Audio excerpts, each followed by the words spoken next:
കർത്താവിൻ്റെ നാമം വാഴ്ത്തപ്പെടുമാറാകട്ടെ. ഈ തലമുറയിൽ ദൈവഹിതം നിവർത്തിക്കുക എന്ന ലക്ഷ്യത്തോടെ പ്രവർത്തിച്ചു വരുന്ന ബരാക്ക ഇൻ്റർനാഷണൽ മിനിസ്ട്രീസിൻ്റെ ദി വേർഡ് ഓഫ് ട്രൂത്ത് എന്ന വേദ പഠന പരമ്പരയിലേക്ക് നിങ്ങളെ ഏവരെയും ഹാർദവമായി സ്വാഗതം ചെയ്യുന്നു. കഴിഞ്ഞ നാളുകളിൽ ഈ പ്രവർത്തന മുഖാന്തരം അനേകരുടെ ആത്മീയ ജീവിതത്തിന് ഉന്നമനം ലഭിച്ചിട്ടുണ്ട് എന്നുള്ളത് ഞങ്ങൾ മനസ്സിലാക്കുന്ന ഒരു വസ്തുതയാണ്. അനേകരുടെ പ്രാർത്ഥനാ വിഷയങ്ങളിൽ നിന്ന് പ്രാർത്ഥിപ്പാനും അനേകരുടെ ആത്മീയമായിട്ടുള്ള ചോദ്യങ്ങൾക്ക് ഉത്തരം പറഞ്ഞു കൊടുക്കുവാനും അത് അവരുടെ ആത്മീയ ജീവിതത്തിന് വളർച്ചയ്ക്ക് നിദാനമായി തീർന്നു എന്നുള്ളതും ഞങ്ങൾ മനസ്സിലാക്കുന്നു. തുടർന്നും ഈ പ്രവർത്തനം ദൈവഹിത പ്രകാരം മുന്നോട്ട് കൊണ്ടുപോകാൻ ഞങ്ങൾ കർത്താവിൽ ശരണപ്പെടുന്നു. കഴിഞ്ഞ നാളുകൾ ഈ പ്രവർത്തനത്തെ ഓർത്ത് പ്രാർത്ഥിച്ച എല്ലാ പ്രിയപ്പെട്ടവർക്കും ഞങ്ങൾ നന്ദി പറയുന്നു. ഇന്നും നമുക്ക് വേദ പഠനത്തിലേക്ക് ശ്രദ്ധ തിരിക്കാം. പാസ്റ്റർ ജെയ്സ് ജോസഫ് തുടർന്ന് ദൈവവചനം ശുശ്രൂഷിക്കുന്നതാണ്. കർത്താവിൻ്റെ നാമം വാഴ്ത്തപ്പെടുമാറാകട്ടെ.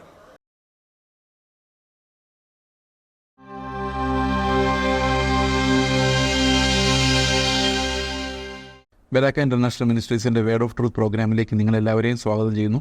കർത്താവ് യേശുക്രിസ്തുവിൻ്റെ നാമത്തിലുള്ള സ്നേഹവദനത്തെ അറിയിക്കുന്നു. നമ്മൾ യാക്കോബിൻ്റെ ലേഖനത്തിൽ നിന്ന് ഒരു പഠന പരമ്പര തുടർന്ന് വരികയാണല്ലോ. കഴിഞ്ഞ ദിവസം നമ്മൾ 1-ാം അധ്യായത്തിൻ്റെ 17-ാം വാക്യമാണ് സംസാരിച്ചത്. അത് പറഞ്ഞുകൊണ്ടാണ് അവസാനിപ്പിച്ചത്. എല്ലാ നല്ല ദാനവും തികഞ്ഞ വരമൊക്കെയും ഉയരത്തിൽ നിന്ന് വെളിച്ചങ്ങളുടെ പിതാവിങ്കിൽ നിന്ന് ഇറങ്ങി വരുന്നു. അവന് വികാരമോ ഗതിഭേദത്താലുള്ള ആച്ഛാദനമോ ഇല്ല. അതിന് തൊട്ടുമുമ്പുള്ള വാക്യം പറയുന്നത് എൻ്റെ പ്രിയ സഹോദരന്മാരെ വഞ്ചിക്കപ്പെടരുത് എന്നാണ്. എന്തുകൊണ്ടാണെന്ന് ചോദിച്ചു കഴിഞ്ഞാൽ ഈ വഞ്ചിക്കപ്പെടാനുള്ള സാധ്യത എന്താണ്? പല ആളുകളും ചിന്തിക്കുന്നത്, ഇപ്പോൾ ഒരു പാപത്തിൽ വീണ് കഴിഞ്ഞാൽ ഉടനെ അവർ ചിന്തിക്കുന്നത് ദൈവം എന്നെ ആ സാഹചര്യത്തിലൂടെ കൊണ്ടുപോയത് കൊണ്ടാണ്. ഉദാഹരണത്തിന് ദാരിദ്ര്യം എന്ന വിഷയം. ഈ ദാരിദ്ര്യം ഉണ്ടാകുമ്പോഴാണ് പല ആൾക്കാരും ഉപജീവന ചിന്തകളിൽ കുരുങ്ങുന്നത്. വിശ്വാസികൾ തന്നെ, ഉപദേശിമാർ തന്നെ, ശുശ്രൂഷകർ തന്നെ അവർ ജീവിതത്തിൽ പ്രയാസങ്ങളെ നേരിടുമ്പോൾ അവർ ഉപജീവനം എങ്ങനെ കഴിക്കും എന്ന ആശങ്കയിലേക്ക് പോകും. അത് കർത്താവ് തന്നെ മത്തായിയുടെ സുവിശേഷത്തിൽ പറഞ്ഞിട്ടുണ്ട്. നിങ്ങൾ ഒരിക്കലും എന്ത് തിന്നും എന്ത് കുടിക്കും എന്നുള്ള കാര്യത്തെക്കുറിച്ച് വിചാരപ്പെടരുത്. അങ്ങനെ വിചാരപ്പെട്ടാൽ നിങ്ങൾ മാമോനെ സെർവ് ചെയ്യാനുള്ള സാധ്യതയുണ്ട്. 2 യജമാനന്മാരെ സേവിക്കാൻ ആർക്കും കഴിയില്ല. അതുകൊണ്ട് ഒരിക്കലും നിങ്ങൾ വിചാരപ്പെടരുതെന്ന് കർത്താവ് പറഞ്ഞിട്ടുണ്ട്.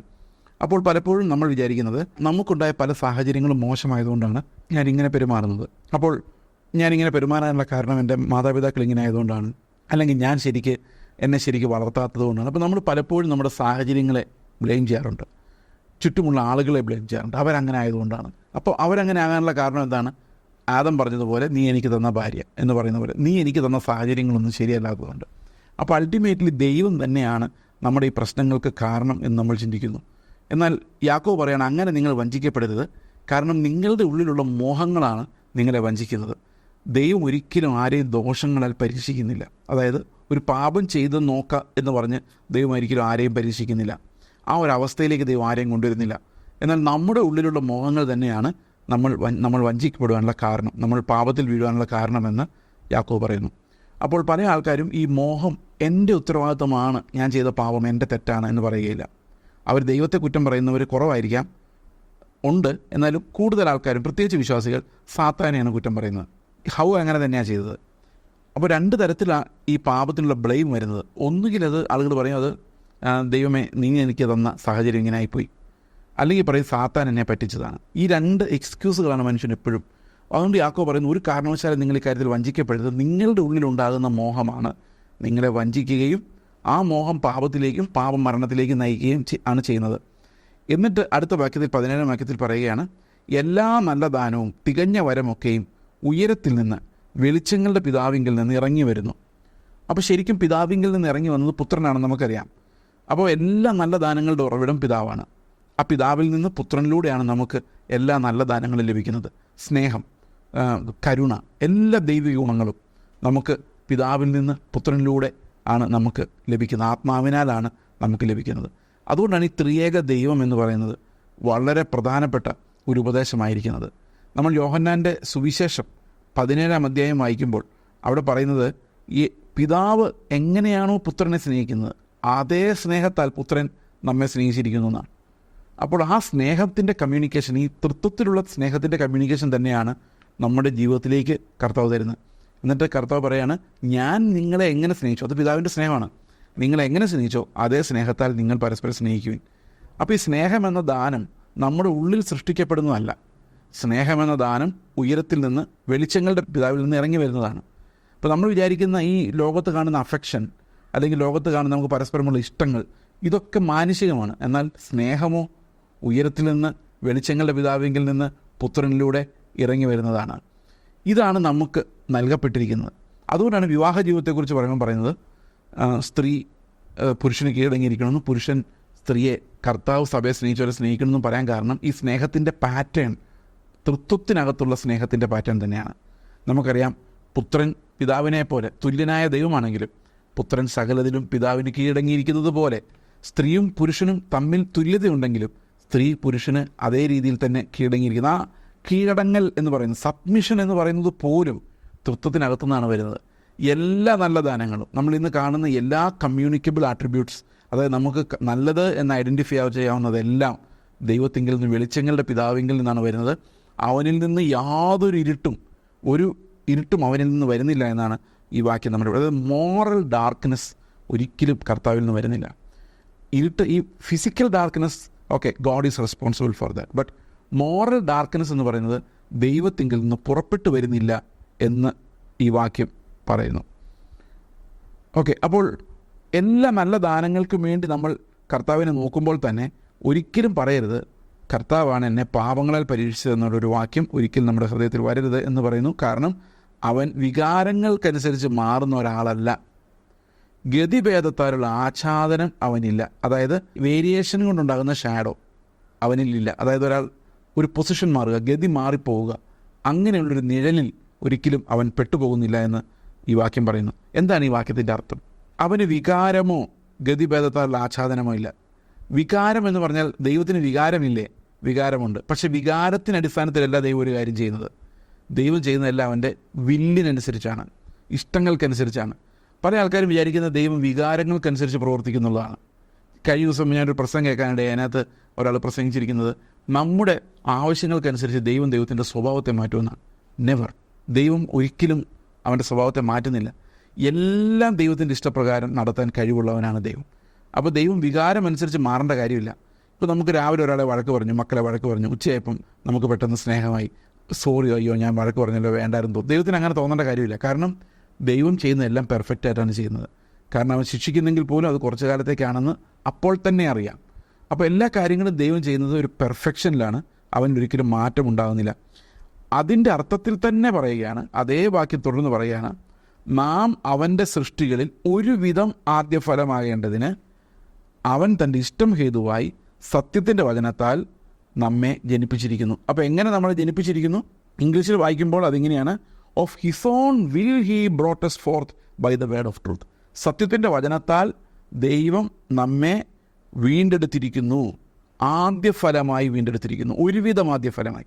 എന്തുകൊണ്ടാണ് ഈ ഒരുവിധം ആദ്യഫലമായി എന്ന് പറഞ്ഞിരിക്കുന്നത്? രണ്ട് തരത്തിൽ നോക്കിയാലും നമ്മൾ ആദ്യഫലമല്ല. സൃഷ്ടി നോക്കിക്കഴിഞ്ഞാൽ നമ്മൾ അവസാനത്തെ സൃഷ്ടിയാണ്, ആദ്യമല്ല സൃഷ്ടിക്കപ്പെടുന്നത്. മനുഷ്യനാണ് ഏറ്റവും അവസാനം സൃഷ്ടിക്കപ്പെടുന്നത്. വീണ്ടെടുപ്പിൻ്റെ, പുനരുത്ഥാനത്തിൻ്റെ കാര്യം നോക്കിയാൽ ക്രിസ്തു തന്നെയാണ് ആദ്യഫലം.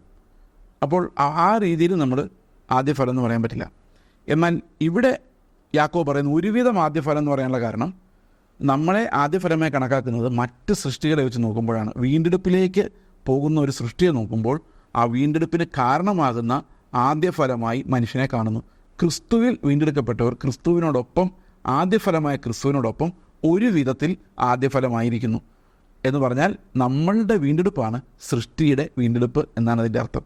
സൃഷ്ടിയെ വീണ്ടെടുക്കുന്നതിനുള്ള ആദ്യ പടി എന്നുള്ള രീതിയിലാണ് മനുഷ്യനെ വീണ്ടെടുക്കുന്നത്. ആ അർത്ഥത്തിൽ നാം ദൈവത്തിൻ്റെ ഇഷ്ടത്താൽ, ഇവിടെ കൃത്യമായിട്ട് പറഞ്ഞിരിക്കുന്ന ഒരു കാര്യം, നമ്മുടെ ഒരു മെറിറ്റിനാലുമല്ല, of his own will he brought us forth by the word of truth. സത്യത്തിൻ്റെ വചനത്താൽ അവൻ സ്വന്തം ഇഷ്ടം കാരണം നമ്മെ അവൻ വീണ്ടെടുത്തിരിക്കുന്നുള്ളതാണ്. അപ്പോൾ നമ്മൾ എന്തുകൊണ്ട് വീണ്ടെടുത്തെന്ന് വെച്ച് കഴിഞ്ഞാൽ it is the will of God. ദൈവത്തിൻ്റെ ഹിതമായിരുന്നു അത് എന്നുള്ളതാണ്. അപ്പോൾ ഒരു കാര്യം നമ്മൾ മനസ്സിലാക്കണം, ദൈവം ഒരു കാര്യം ഹിതം, എൻ്റെ വിൽ എന്ന് പറഞ്ഞാൽ അത് അതുപോലെ നടപ്പാവും, ഒരിക്കലും അതിന് മാറ്റം വരത്തില്ല. അതാണ് ദൈവത്തിൻ്റെ പരമമായ ശക്തി എന്ന് പറയുന്നത്. ദൈവം എന്നെ രക്ഷിക്കാൻ വിചാരിച്ചാൽ ആ വില്ല് നടപ്പാക്കാൻ ദൈവത്തിന് പറ്റും. അവൻ എന്നെ രക്ഷിച്ചിരിക്കും. അതിനെ തടയാൻ എനിക്ക് പോലും സാധിക്കുകയില്ല. അത് ദൈവത്തിൻ്റെ പരമാധികാരം അല്ലെങ്കിൽ പരമമായ ശക്തി എന്ന് പറയുന്നു. Of his own will he brought us forth by the word of truth that we should be a kind of first fruits of his creatures. അവൻ്റെ സൃഷ്ടികളിൽ ഒരുവിധം ആദ്യഫലമാകേണ്ടതിന് അവൻ എന്ത് ചെയ്തു? സത്യത്തിൻ്റെ വചനത്താൽ അവൻ്റെ ഹിതപ്രകാരം നമ്മെ അവൻ വീണ്ടും ജനിപ്പിച്ചിരിക്കുന്നു. അപ്പോൾ ഈ കാര്യം നമ്മുടെ ഹൃദയത്തിലേക്ക് വരുന്നത് ഇതൊരു ഡോക്ട്രിനാണ്, സൗണ്ട് ഡോക്ട്രിൻ. ഈ ഡോക്ടറിൻ എന്താ പറയുന്നത്? നമ്മൾ ആദ്യ ഫലമാകേണ്ടതിന്, ഒരുവിധം ആദ്യ ഫലമാകേണ്ടതിന്, ക്രിസ്തുവിനെ പോലെ ആകേണ്ടതിന് നമ്മെ കർത്താവ് എന്ത് ചെയ്തു? സത്യത്തിൻ്റെ വചനത്താൽ അവൻ്റെ ഇഷ്ടത്തിനനുസരിച്ച് നമ്മെ ജനിപ്പിച്ചു. അടുത്ത വാക്യം പറയാണ്, അതുകൊണ്ട് ഇത് അറിഞ്ഞിരിക്കുക, നിങ്ങൾ എടുത്തു ചാടി സംസാരിക്കുന്നവരാകാതെ നിങ്ങൾ കേൾക്കുന്നവരായിരിക്കുക. ഇത് ഒരു പത്യോപദേശവും ധർമ്മോപദേശവും കൂടി ഇടകല്ലിരുന്ന ഒരു കാര്യമായിട്ടാണ് നമ്മളിവിടെ കാണുന്നത്. ഇവിടെ പറയുന്ന ആൾക്കാരെല്ലാം എടുത്തു ചാടി സംസാരിക്കുന്നതിന് പകരം കേൾക്കുവാൻ കഴിയുന്നവരായിരിക്കുക എന്നുള്ളതാണ്. പ്രിയ സഹോദരങ്ങളെ, ഈ സാവധാനത എന്നൊരു വാക്ക് പത്രോസിൻ്റെ ലേഖനത്തിൽ സഹോദരിമാരെ സംബന്ധിച്ച് ഉപയോഗിക്കുന്നുണ്ട്. സഹോദരിമാരുടെ യഥാർത്ഥ അലങ്കാരം എന്താ എന്ന് പറയുമ്പോൾ ഇവിടെ സാവധാനതയുള്ളൊരു മനസ്സെന്ന് പറയുന്നുണ്ട്. എന്താണ് ഈ സാവധാനത? ഇപ്പോൾ നമ്മളൊരാൾ വളരെ മോശമായി പെരുമാറുന്നു, അല്ലെങ്കിൽ ഇൻസൾട്ട് ചെയ്യുന്നു. അപ്പോൾ ഇൻസൾട്ട് ചെയ്യുമ്പോൾ നമുക്ക് തിരിച്ച് നമ്മുടെ ഉള്ളിലേക്ക് വരുന്ന എന്താണ്? രണ്ട് വർത്തമാനം ഇപ്പോൾ തിരിച്ച് പറയണം എന്ന് നമ്മുടെ ഉള്ളിൽ വരും. അതായത് ഇൻസ്റ്റിങ്ക്റ്റ് എന്ന് പറയുന്നത്. ആ ഇൻസ്റ്റിങ്ക്റ്റ് നമ്മുടെ ഉള്ളിലേക്ക് വന്നു കഴിഞ്ഞാൽ നമുക്ക് പറയാതെ സമാധാനമില്ല. നമ്മൾ വിശുദ്ധീകരണത്തിലോട്ട് പോകുന്തോറും നമുക്ക് സാവധാനത എന്ന് പറഞ്ഞൊരു സാധനം നമുക്ക് ഗിഫ്റ്റായിട്ട് കിട്ടും. ഈ സാവധാനത നമ്മൾ പറഞ്ഞാൽ എന്താ? എന്നെ ഒരുത്തിൽ ചീത്ത പറയുമ്പോൾ എനിക്ക് ഉടനെ തിരിച്ച് പറയേണ്ട കാര്യമില്ല.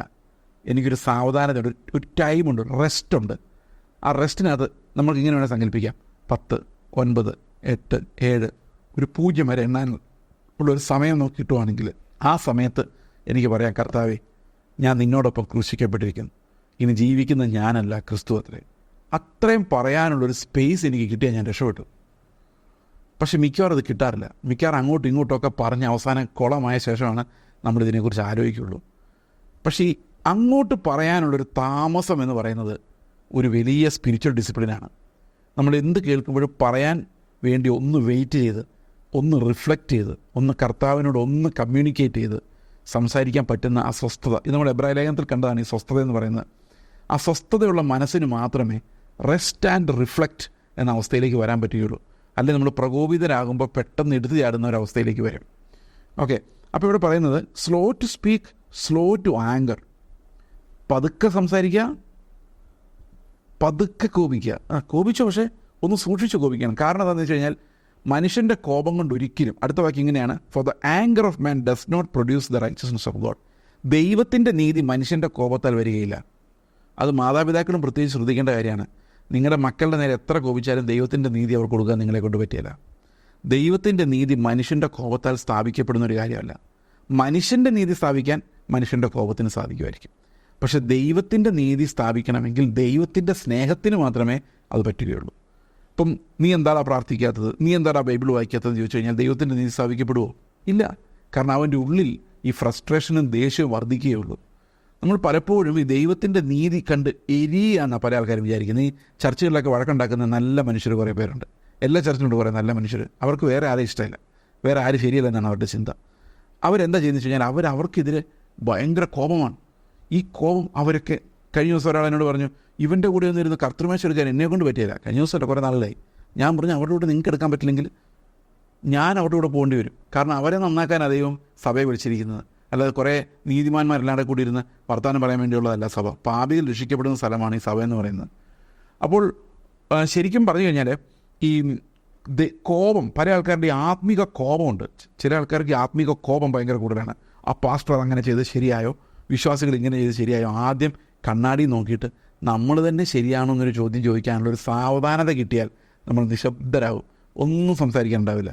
അതിന് ഏറ്റവും വലിയ എക്സാമ്പിൾ എന്ന് പറയുന്നത്, ഒരു പാപിയായ സ്ത്രീയെ കല്ലെറിയാൻ വേണ്ടി ആൾക്കാർ ഓടിക്കൊണ്ടുവന്നൊരു സമയത്ത് അവർ കല്ലെറിഞ്ഞ് കൊന്നേനെ. അപ്പോഴാണ് ഒരാൾക്ക് തോന്നിയത്, ഈ കർത്താവിനോടും ചോദിച്ചേക്കാം, പുള്ളിയെ പരീക്ഷിക്കാനെങ്കിലുമായിട്ട് ഇവിടെ കല്ലെറിഞ്ഞ് കൊല്ലുന്ന ഉത്തമം എങ്ങനെയുണ്ട്? അപ്പോൾ കർത്താവ് അവർക്കൊരു ടൈം കൊടുക്കാൻ. ഇതാണ് ഈ സാവധാനത എന്ന് പറയുന്നത്, ടൈം ഓഫ് റിഫ്ലക്ഷൻ. കർത്താവ് ഒന്നും മിണ്ടാതെ നിലത്ത് ഇരുന്ന് എഴുതിക്കൊണ്ടിരുന്നു.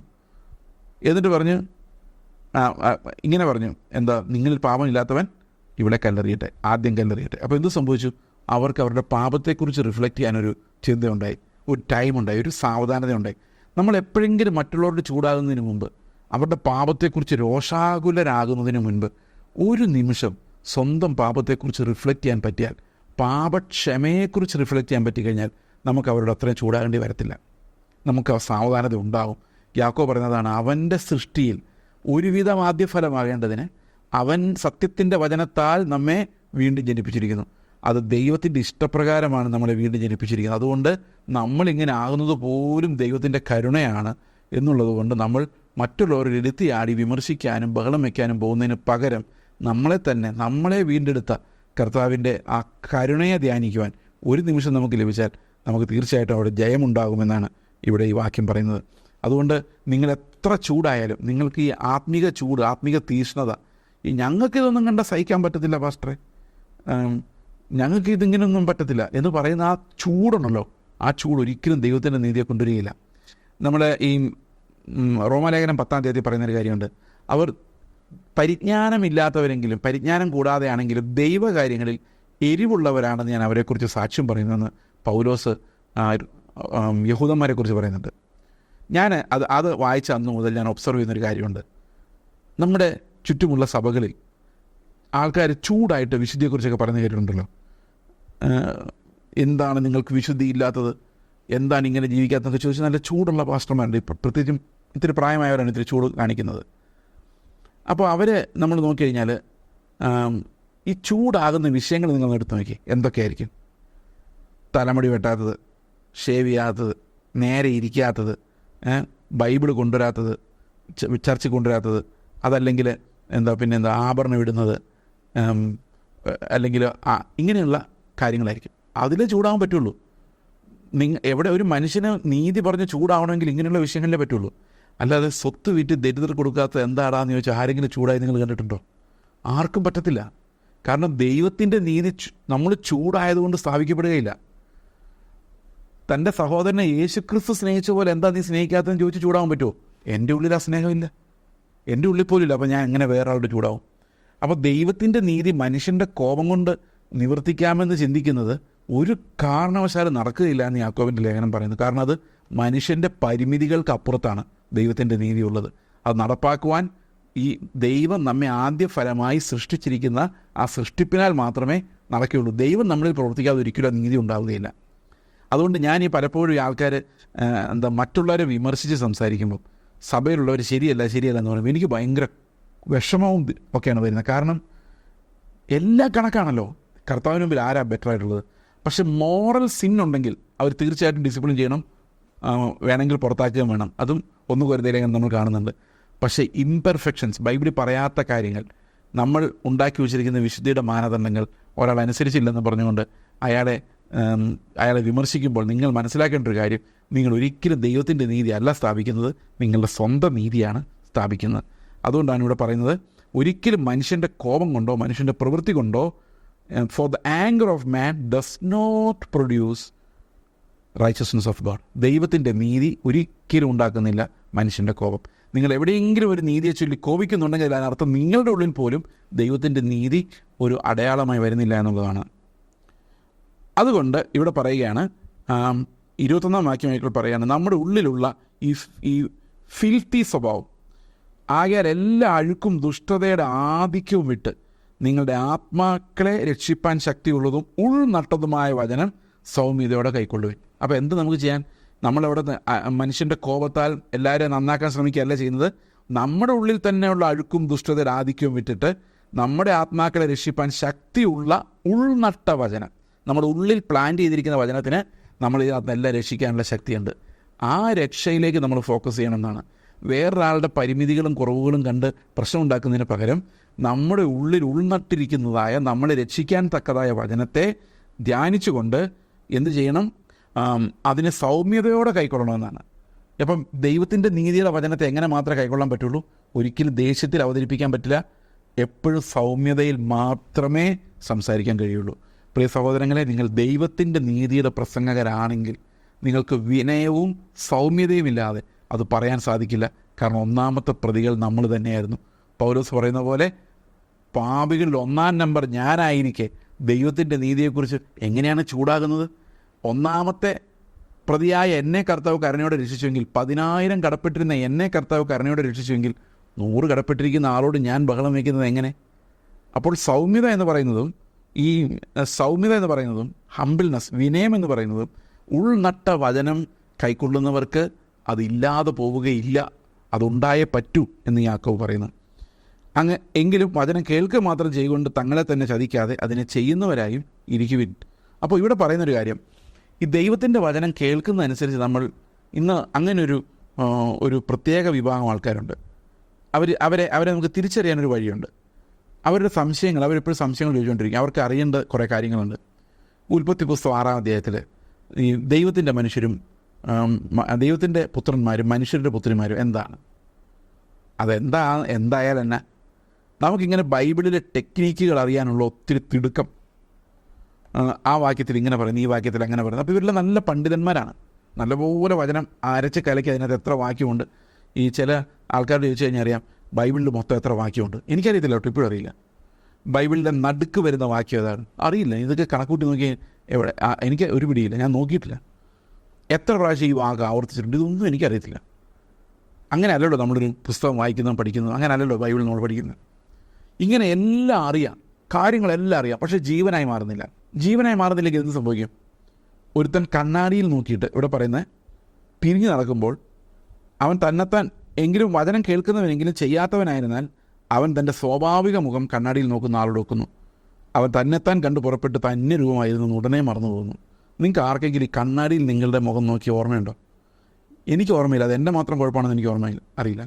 ഫോട്ടോയിൽ കണ്ടതല്ല ഓർമ്മയുണ്ട്, പക്ഷെ കണ്ണാടിയിൽ നോക്കിയപ്പോൾ എങ്ങനെയായിരുന്നു എന്നുള്ള കാര്യം എനിക്ക് അത്ര ഓർക്കാൻ പറ്റുന്നില്ല.